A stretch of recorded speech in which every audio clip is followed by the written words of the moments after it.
मधील मूळ हिब्रू शब्द व अर्थ हे लुप्त करून टाकल्यामुळे सर्वांनाच अज्ञानाच्या अंधकारात ठेवले आहे. प्रस्तावना: आपण स्तोत्र संहिता 23 हे लहान असताना संडे स्कूल मध्ये घरगुती प्रार्थनेमध्ये तोंडपाठ बोलले असाल, परंतु मुख्य बाब ही आहे की आपणास त्यातील मूळ हिब्रू शब्दाचे अर्थ माहीत नसल्यामुळे त्याचा अर्थ आपणास सांगता येत नाही आणि हेच आपल्या आध्यात्मिकतेमधील अज्ञान आहे. हे स्तोत्र जगातील अनेक भाषेमध्ये भाषांतर करण्यात आलेले आहे. त्या भाषांतर करणाऱ्यांनी काही मूळ शब्दांचे हिब्रू शब्द व अर्थ हे न सांगता ते शब्द त्यांनी लुप्त करून टाकले आहेत आणि असे शब्द जेव्हा आपल्या वाचनात किंवा अभ्यास करत असताना जी मूळ वचनाची सत्यता समोर येते तेव्हा ती भाषांतरित वचने पाहून भाषांतर करणाऱ्यांनी संपूर्ण जगाची दिशाभूल केलेली आहे हे स्पष्ट समजून येते.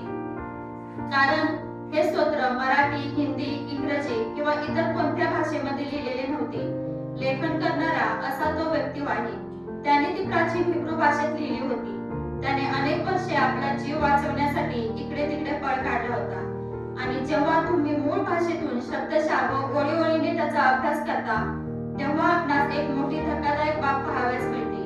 कारण आपण हे स्तोत्र कधीही मूळ दस्तावेज बरोबर पडताळ करून पाहिले नाही किंवा मूळ सत्य जाणून घेण्याचा प्रयत्न देखील केलेला नाही. आता आपण हे मूळ हिब्रू दस्तावेजातील वचनाच्या द्वारे त्याचे विवेचन आणि उलगडा करीत अभ्यास करूया. कारण ही सत्य वचनाची सत्यता आतापर्यंत कधीही कोणत्याही पालकांच्या किंवा ईश्वर विज्ञान कॉलेजमध्ये शिकवणाऱ्या प्राध्यापकांच्या किंवा संडे स्कूल मध्ये शिकवणाऱ्या किंवा बायबल मधील वचनाचे शिक्षण देणाऱ्या कोणाच्याही लक्षात आलेली नाही. आणि जेव्हा आपण या वचनाचा अभ्यास करू तेव्हाच आपणास कळून येईल की जे अनेक वर्षापासून आपल्या जवळ असलेले भाषांतरित बायबल यामध्ये काही चुका व अपूर्णता असल्याचे आपल्या दृष्टीस येईल. यातील वचनाचा आता अभ्यास करत असताना आपल्या पुढे चुकीच्या शिक्षणाबरोबर याचा अभ्यास करणार नाही. हे स्तोत्र जरी आपले तोंडपाठ आहे तरी आता आपली विचारशक्ती व शिकवले गेलेल्या शिक्षणामधून न पाहता आपल्या देहाचे व आध्यात्मिक डोळे उघडे ठेवून नीट लक्षपूर्वक मनन करू.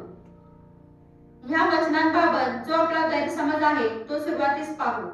डोंगर माथ्यावर असलेले हिरवेगार कुरण, संत पाण्याचा प्रवाह वाहणारी नदी, कोणत्याही हिंस्र पशूचे भय नसलेली ती जागा असे आपल्या समोर चित्र आहे. परंतु आपण हे जे पाहत असलेले दृश्य किंवा चित्र चुकीचे पाहत आहोत. त्याचप्रमाणे दाविदाने हे स्तोत्र शेतात किंवा हिरव्यागार कुरणात बसून लिहिलेले नाही, तर त्याने ते यहुदी वाळवंटात लिहिले आहे. तो प्रदेश हिरवागार नव्हता. तिथे पांढरी चुनखडी आणि राखाडी धूळ होती. तिथे क्वचितच पाऊस पडत आहे. वर्षातून फार थोडके दिवस पाऊस पडत होता. सूर्याच्या उष्णतेने जमिनीला भेगा पडत होत्या.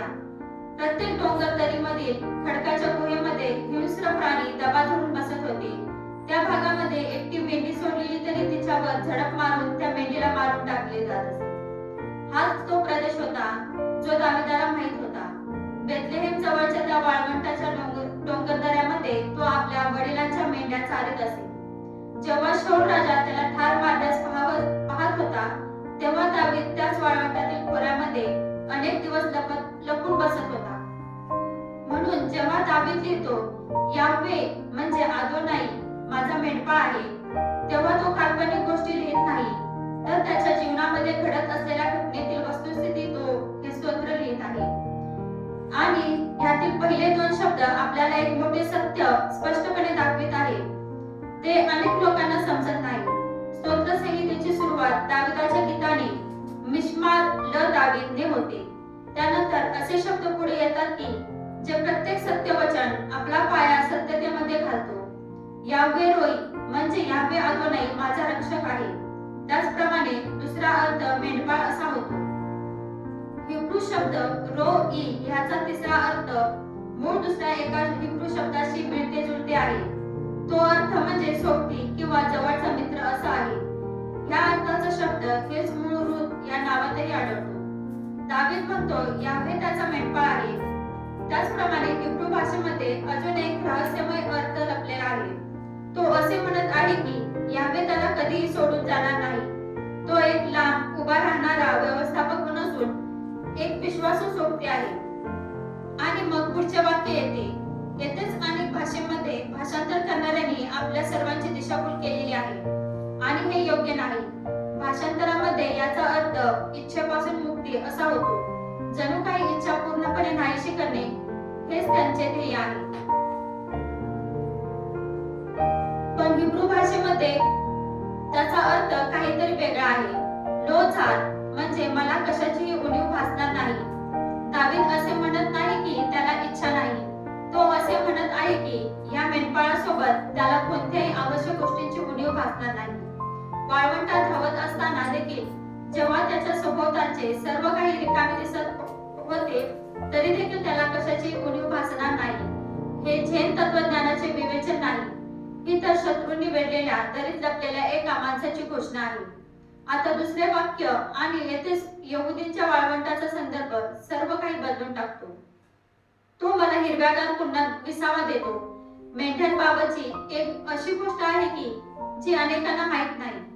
तुम्ही मेंढीला जबरदस्तीने झोपण्यास लावू शकत नाही. मेंढी तेव्हा झोपते जेव्हा तिला पूर्णपणे सुरक्षितता वाटते व पोटभर अन्न खाल्ल्यावर आणि संघर्षापासून पूर्णपणे मुक्तता वाटते. जर एखादी गरज पूर्ण झाली नाही तर मेंढरे पायांवरच उभी राहतात. म्हणून जेव्हा स्तोत्रसंहितेत म्हटले आहे की यावेने दाविदाला खाली बसण्यास सांगितले, तेव्हा याचा अर्थ असा होतो की यावेने वाळवंटात दाविदाची प्रत्येक गरज पूर्ण केली. वास्तविक त्या ठिकाणात सर्व गरजा तेथे काहीही पुरेशा अशा नव्हत्या आणि यहुदी वाळवंटात हिरवेगार गवत वर्षभरामध्ये फक्त 3च महिने असते. बाकीच्या वेळी ते तपकिरी आणि विरळ असते. मेंढपाळाला त्याबाबत अचूक माहिती असली पाहिजे की टेकडीच्या कोणत्या उतारावर सकाळचे दव पडते, कोणत्या उताराकडील भागात थोड्या वेळेपर्यंत ओलावा टिकून राहतो आणि कोणत्या तरी कळपासाठी पुरेसे गवत आहे जेणेकरून तेथे गर्दी होणार नाही. त्या ओसाड अरण्यात हिरवीगार कुरणे शोधणे हे सोपे काम नाही. त्यासाठी पूर्ण माहिती असणे हे गरजेचे आहे. जशी आई आपल्या मुलाचा चेहरा ओळखते त्याप्रमाणेच मेंढपाळाला ती भूमी ओळखायला आली पाहिजे. आणि अदोनाई तुमच्या जीवनातील परिस्थिती त्याच प्रकारे जाणतो. दुसऱ्या वचनाच्या दुसऱ्या भागात म्हटले आहे की तो मला शांत पाण्याच्या काठाने नेतो. हिब्रू भाषेत शांत या शब्दाला मनुहोत हा शब्द आहे. याचा अर्थ स्थिर असा नाही. याचा अर्थ विश्रांती म्हणजे झोप घेणारा असे आहे. या मूळ शब्दात शांतीची गहन भावना आहे. हे पाणी साचलेले डबके नाही. हे आत्म्याला शांती देणारे पाणी आहे. यामागे एक कारण आहे. मेंढ्यांना वेगाने वाहणाऱ्या पाण्याची भीती वाटते. मेंढी वेगाने वाहणाऱ्या झऱ्यातून पाणी पित नाही, कारण ती वाहून जाईल आणि तिची डोकर ओली होईल. मेंढपाळाला असे पाणी शोधावे लागते जे इतके शांत असेल की मेंढी निर्भयपणे त्याच्या जवळ जाऊ शकेल. अजूनही तुम्हाला अशा गोष्टीकडे नेत नाही ज्या तुम्हाला भारावून टाकते. तो तुम्हाला अशा गोष्टींकडे नेतो ज्या तुम्हाला ताजेतवाने करतात आणि तो यासाठी हे कार्य करतो की तुमच्या आत्म्याने त्याचा स्वीकार करावा. या तिसऱ्या वचनात पवित्र शास्त्रातील सर्वात सुंदर लपलेल्या खजिन्यांपैकी एक आहे. तो माझ्या आत्म्याला पुनरुज्जीवित करतो. येथे पुनर्स्थापित करणे यासाठी वापरलेला हिब्रू शब्द यशवेव आहे, जो शुभ या मूळ शब्दापासून आला आहे. आणि शुभ हा शब्द पश्चातापासाठी संपूर्ण जुन्या करारात वापरला आहे. याचा अर्थ मागे वळणे, परत येणे असा आहे. म्हणून या वचनाचा अर्थ असा नाही की अजूनही तुमच्या आत्म्याला आराम देतो. त्याचप्रमाणे याचा अर्थ असा आहे की जेव्हा तुम्ही भटकता तेव्हा अजूनही तुम्हाला परत आणतो. तो तुमचा पाठलाग करतो आणि तुम्हाला योग्य मार्गावर आणतो. हरवलेली मेंढरे स्वतःहून आपला मार्ग शोधू शकत नाहीत. त्यांचा मेंढपाळ त्यांना परत आणतो. अजूनही तुम्हाला अशा गोष्टींकडे नेत नाही ज्या तुम्हाला भारावून टाकतील. तो तुमचा चांगला मेंढपाळ आहे. तुम्हाला पश्चाताप करायला लावतो. आणि मग पुढील वाक्य येते, तो मला नीतिमत्तेच्या मार्गाने नेतो. येथे मार्ग या शब्दाकरता हिब्रू शब्द मा अगल आहे.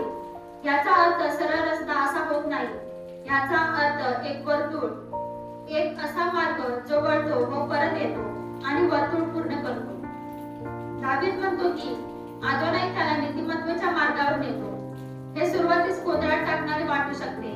काही लोक तर उगाचच व्यर्थ बोलण्यात वेळ घालवतात. परंतु आपण आपल्या जीवनाचा विचार करा. आपण कधी त्यातील मजकूर दोनदा वाचला आहे काय? नवीन पिढी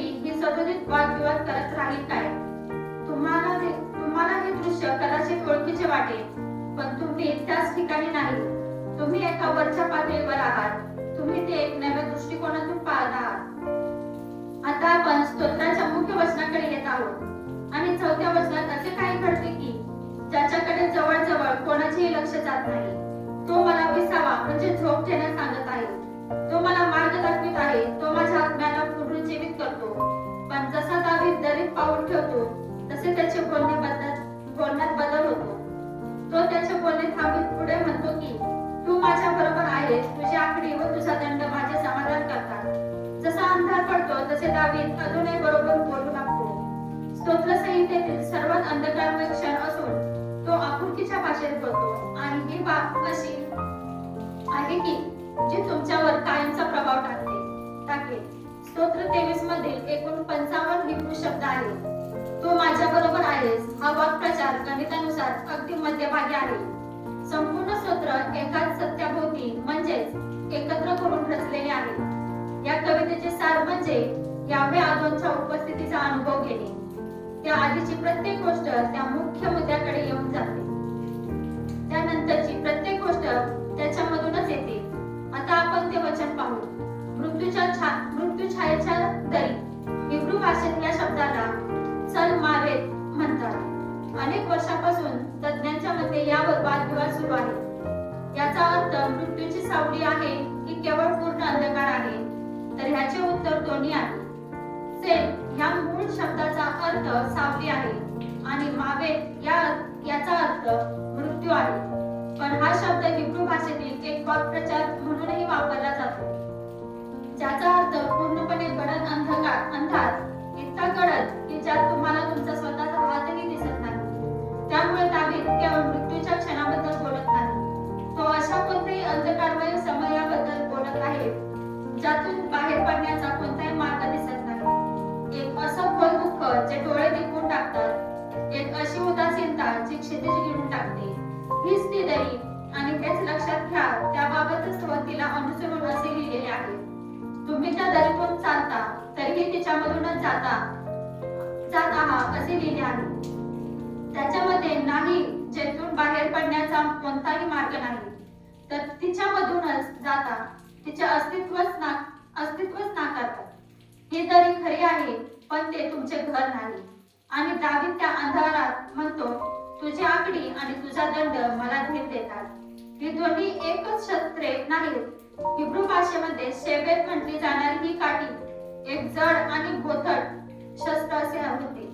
मेंढपाळीचा उपयोग सिंहाच्या किंवा अस्वलाच्या डोक्याची कवटी फोडण्यासाठी करत असे. यहुदाच्या शासनाविषयीची या उत्पत्तीमध्ये, या भविष्यवाणीमध्ये राजदंड असा अनुवाद केलेला हा शब्द आहे. काठीचा अर्थ असा आहे की तुम्हाला धोका निर्माण करणाऱ्या कोणत्याही गोष्टींचा नाश करण्याचा अधिकार किंवा सामर्थ्य तुमच्या मेंढपाळाकडे आहे. मिशेनेत नावाचा दंड वेगळा होता. तो लांब, बारीक आणि टोकाला वाकलेला होता. मेंढपाळ त्याचा उपयोग भरकटलेल्या मेंढीची मान हळुवारपणे धरून तिला परत आणण्यासाठी करत असतो. एक शस्त्र तुमच्यासाठी लढते, दुसरे तुम्हाला मार्ग दाखवते. एक सामर्थ्य आहे तर दुसरे कोमलता आहे. आणि दावीद म्हणतो की दोन्ही त्याला सांत्वन देतात, कारण खरे सांत्वन कोठून येते? जो तुमचे रक्षण करणे इतका सामर्थ्यवान आणि तुम्हाला योग्य मार्ग दाखवण्या इतका कोमल आहे. आता आपण स्तोत्राच्या शेवटच्या भागात प्रवेश करीत आहोत आणि आता वचनातील स्वरूप पूर्णपणे बदलले आहे. 5व्या वचनापासून पुढील वचनापर्यंत दावीद हा मेंढपाळ आणि मेंढ्यांची भाषा वापरतो. 5व्या वाक्यात रूपक बदलतो. अचानक दावीद आता मेंढी राहिलेला नाही, तो एक शाही मेजवानीतील पाहुणा आहे. तुम्ही इतक्या शत्रूंच्या समक्ष माझ्यासाठी मेज तयार केलेला आहे याची काळजीपूर्वक कल्पना करा.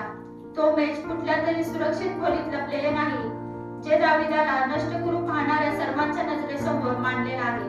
शत्रू पाहत आहेत, पण ते त्याला स्पर्श करू शकत नाही. प्राचीन नजीकच्या पूर्वेत कोणासाठीही जरी जेवण तयार करणे हे अत्यंत सन्मानाचे कृत्य मानले जात असे. ते घाईघाईने भाकरी हिसकावून घेणे सारखे नव्हते. ते बसून विश्रांती घेऊन जेवण्याचे एक औपचारिक आमंत्रण होते. अदोनाई दाविदाचे केवळ रक्षणच करीत नाही, तर तो त्याचा सन्मानही करतो. आणि हे सर्व तो अशा ठिकाणी करतो की जिथे त्याचे शत्रू त्याला पाहू शकतात. पण अभिषेकाची वेळ येते, मग अभिषेकाची वेळ येते, तू माझ्या डोक्यावर तेल लाव. शमूएल संदेशाने दाविदाचा तेलाने अभिषेक केला होता आणि अदोनाईने दाविदाला राजा होण्यासाठी निवडले होते. परंतु ते वापरलेला हिब्रू शब्द मशज नाही, जो राजाचा अभिषेक करण्यासाठी वापरला जाणारा सामान्य शब्द आहे. तो दीक्षा आहे, जो समृद्धी आणि विपुलतेच्या कल्पनेच्या अधिक जवळचा शब्द आहे. काही विद्वान त्याचा संबंध यज्ञार्पणातून मिळणाऱ्या चरबीशी जोडतात. आणि लक्षात ठेवा, स्तोत्र 23 हे स्तोत्र 22 नंतर येते. स्तोत्र 22 मध्ये वधस्तंभावर मसीहाने सोसलेल्या दुःखाचे वर्णन आहे. म्हणून स्तोत्र 23 मधील वर्णन केलेल्या तेलामध्ये त्या बलिदानाचे पडसाद असू शकतो. ते सौंदर्य जे केवळ चिरडल्यानंतरच म्हणजे ठेचले गेल्यानंतरच आढळते. मग दावीद म्हणतो, माझा प्याला भरला आहे, असे नाही, माझा प्याला ओसंडून वाहत आहे. हिब्रू शब्द खाया याचा अर्थ पूर्ण भरणे, भिजणे, ओसंडून वाहणे असा होतो. अदोनाई त्याची कृपा अविचारपूर्वक वाटत नाही. आणि आता आपण 6व्या वचनाकडे आलेलो आहोत, त्या हिब्रू शब्दाकडे आलेलो आहोत, ज्याबद्दल आपण सुरुवातीस सांगितले होते. सर्व काही बदलणारा शब्द निश्चितच चांगुलपणा आणि दया माझ्या आयुष्याच्या सर्व दिवसात माझा पाठलाग करते. अनेक भाषांतरित बायबलमध्ये माझ्या मागे चालतील हा शांत आणि निष्क्रिय वाटतो. जणू काही चांगुलपणा आणि दया तुमच्या मागे एक आरामदायक अंतरावर धावत आहे. पण हिब्रू शब्द राधाव आहे आणि राधावचा अर्थ पाठलाग किंवा मागे चालणे असा होत नाही. त्याचा अर्थ पकडणे, शिकार करणे किंवा गाठणे असा होतो. लष्करी संदर्भात पळून जाणाऱ्या शत्रूला गाठणे हा सैन्याकरिताही हाच शब्द वापरला जातो. दावीद असे म्हणत नाही की चांगल्या गोष्टी नेहमी त्याच्या मागेच घडतात. तो असे म्हणत आहे की अदोनाईचा चांगुलपणा आणि दया सतत आणि सक्रियपणे त्याला गाठीत राहील. न थांबणाऱ्या शोध पथकाप्रमाणे ते त्याचा आढळ निश्चयाने त्याचा शोध घेत आहे. तुम्ही तुमच्या आयुष्यात कदाचित असा विचार करीत असाल की संकट तुमचा पाठलाग करतात. दावीद म्हणतो की तसे नाही, तो चांगुलपणा आहे जो तुमचा पाठलाग करीत नाही आणि तो थांबतही नाही. स्तोत्र संहितेचा सर्वात शेवट साध्या आणि सर्वात शक्तिशाली वचनाने होतो, आणि मी यावेच्या घरात सर्व काळ राहील. येथे राहील या हिब्रू शब्दाचा अर्थ खाली बसणे असा अधिक जवळचा आहे. शत्रू, वाळवंट आणि दऱ्यामधून आयुष्यभर पळत राहिल्यानंतर दावीद शेवटी खाली बसतो आणि त्याला कोणीही निघून जाण्यास सांगत नाही. हेच ते वचन आहे. केवळ जगायचे म्हणून नव्हे तर आपलेपणाचे ते आहे. स्तोत्र 23 चा खरा अर्थ हा आहे की तुमचा मेंढपाळ हा काळजी करीत बसत नाही. तो एक सोबती आहे जो तुमच्या सोबत चालून तुम्हाला जीवनाच्या मार्गात चालवतो. याचा अर्थ असा की हिरवीगार पुण्य कधीही दिलासा देणारी नव्हती. ती एका अशा यावे विषयी होती. त्याला नापीक जमिनीतही तुम्हाला नेमके कुठे घेऊन जायचे याची माहिती आहे. तुम्ही यामधून जाता परंतु त्यामध्ये प्रवेश करीत नाही. याचा अर्थ की गडद अंधकारमय वेळेमध्ये यावे एलोहिम सर्वात जवळ असतो. तो दूर राहत नाही, तो अगदी जवळ राहतो. याचा अर्थ असा की चांगुलपणा आणि दया तुमचा पाठलाग करत नाही, तर त्या तुमच्या मागे येऊन तुम्हाला गाठले आहे. या स्तोत्रामधून आपण 3 गोष्टी शिकल्या पाहिजे. पहिली गोष्ट, वचनाच्या यादीचे स्मरण करणे. यावे एलोहिम तुम्हाला शांत पाण्याकडे नेतो, खवळलेल्या व वेगवान पाण्याच्या प्रवाहाकडे नेत नाही. सध्या जर तुमचे जीवन पुराच्या पाण्यासारखे खवळलेले वाटत असले तर तो तुम्हाला त्या दिशेने नेत नाही. तो तुम्हाला अशा गोष्टीद्वारे मार्गदर्शन करीत आहे जो तुमचा आत्मा समजू शकेल. दुसरे म्हणजे स्तोत्राचे एकूण शब्द लक्षात ठेवा. 55 शब्द आणि त्या सर्वांचे सार हा एकच आहे. तू माझ्या सोबत आहेस. उपस्थिती हा काही गुणधर्म नाही, तोच खरा मुद्दा आहे. तिसरे म्हणजे राधाव. लक्षात ठेवा, तुम्ही काहीतरी चांगले शोधण्याच्या आशेने जीवनात ध्येयहीनपणे भटकत नाही. चांगुलपणा आणि दया यांनी आधीपासून तुम्हाला गाठले आहे. तुम्हाला कल्पना नाही की तो अनेक दिवसापासून तुमचा पाठलाग करीत होता. आता इथे एक प्रश्न आहे, ज्यावर विचार केला पाहिजे. तुमच्या आयुष्यातील कोणता काळ तुम्हाला पूर्ण अंधकाराच्या दरीसारखा सलमावेच्या दरीसारखे वाटले आणि जेव्हा तुम्ही मागे वळून पाहता तेव्हा तुम्हाला ती काठी आणि दंड दिसला का, जे नेहमीच तुमच्या बरोबर होते? सारांश: जुन्या करारामध्ये यावे एलोहिम हा इस्रायल लोकांचा मेंढपाळ होता, स्तोत्र 23:1. तर नवीन करारामध्ये येशूवा मसीहा हा त्याच्या निवडलेल्या मंडळीतील लोकांचा मेंढपाळ आहे, योहान 10:11. आणि मानवाच्या आत्म्याचा नाश करणारा हा एक मेंढपाळ जो मृत्यू किंवा सैतान आहे, स्तोत्र 49:14. हे देखील विसरून चालणार नाही. जर आदोनाई एलोहिमची वाणी ऐकली तर तो तुमचे रक्षण करतो, तो लालन पालन पोषण करतो. येशूवा मसीहा हा सांगतो, माझी मेंढरे माझी वाणी ऐकतात, योहान 10:3 वचन. त्याच्या वचनातील जीवनाच्या मार्गात तो चालवतो आणि आपल्या कृपेचा व दयेचा अनुग्रह करतो. शेवट तो तुमच्या आत्म्याला सार्वकालिक जीवनाचे दान हे युगानुयुग देऊन त्याच्या सानिध्यात राहा. आमेन. सियन हिब्रू इन्स्टिट्यूट आणि original Bible Holy words Pune द्वारा प्रसारित मराठी भाषेतील स्तोत्र 23:1 ते 6 वचनाचे विवेचन. मराठी भाषेमध्ये अनुवाद पास्टर निलेश